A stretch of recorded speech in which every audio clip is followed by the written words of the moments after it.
its findings about what's been referred to as the poor law enforcement response to America's second deadliest school shooting in Uvalde, Texas.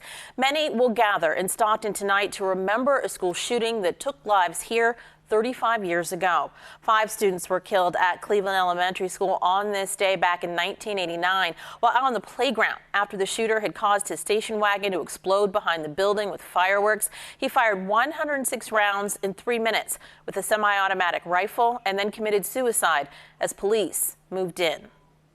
Teacher Judy Weldon was on campus that day and has since been committed to paying tribute to the 5 killed and the 32 injured, helping to found Cleveland School Remember. She joins me now live as the group prepares for a vigil tonight.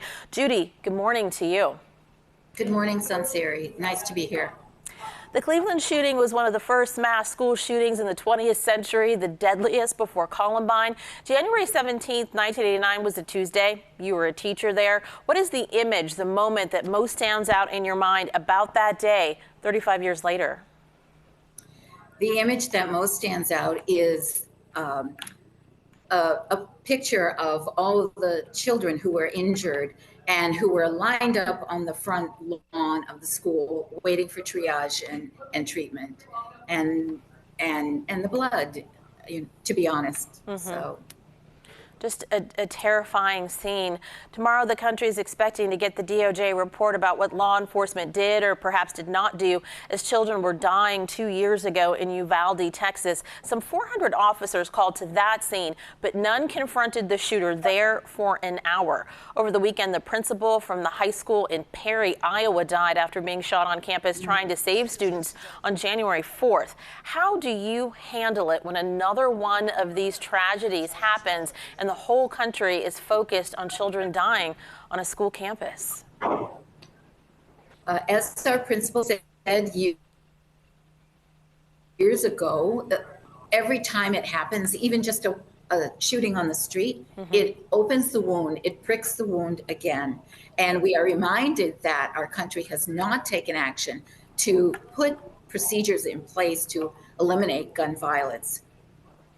Tonight, starting at 5, you will help lead a reception and vigil for the Cleveland victims at Central United Methodist Church there in Stockton. Your group is asking the public to bring pictures of their loved ones who have been taken by gun violence, as well as those lost to suicide. Why open it up that way as you remember what happened at your school?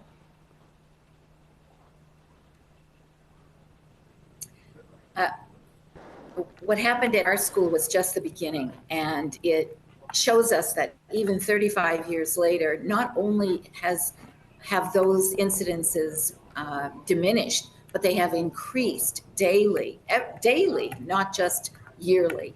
So again, I say that we need legislation that will help all of us become a better society. We're not doing what we should be doing. When a principal has to become a shield for students, is this how the world we want our world to be? Do we want to go into movie theaters and look for exits? Do we want to go to the grocery store and wonder which aisle is going to protect us most? I don't think so.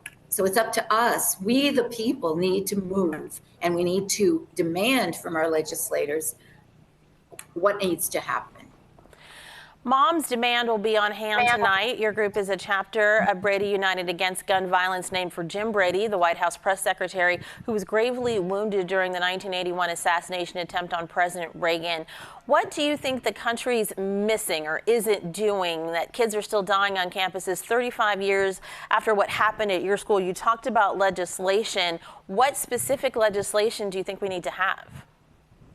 Well, we need to have national background checks. Everybody, not state by state, but national. We also need to ban again the assault weapon, all assault weapons. And we need to find a way to prevent ghost guns from getting into the hands of people. Those are just beginnings that need to happen.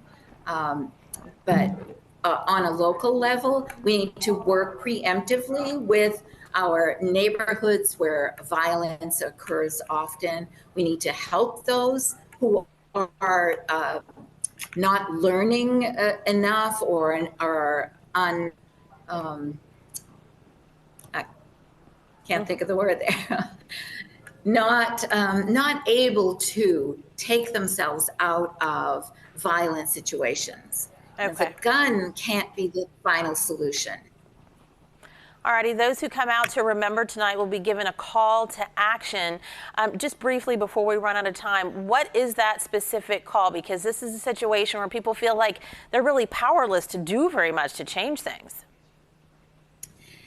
Sometimes I feel powerless, and I remember that I am only one person, but I am still one person, and I can do even on just a little bit each day to make the world a better place. And if we, when we see legislation coming up for a vote, call our senators and representatives and let them know this is what we want. This is how we make our world a safer place for everyone.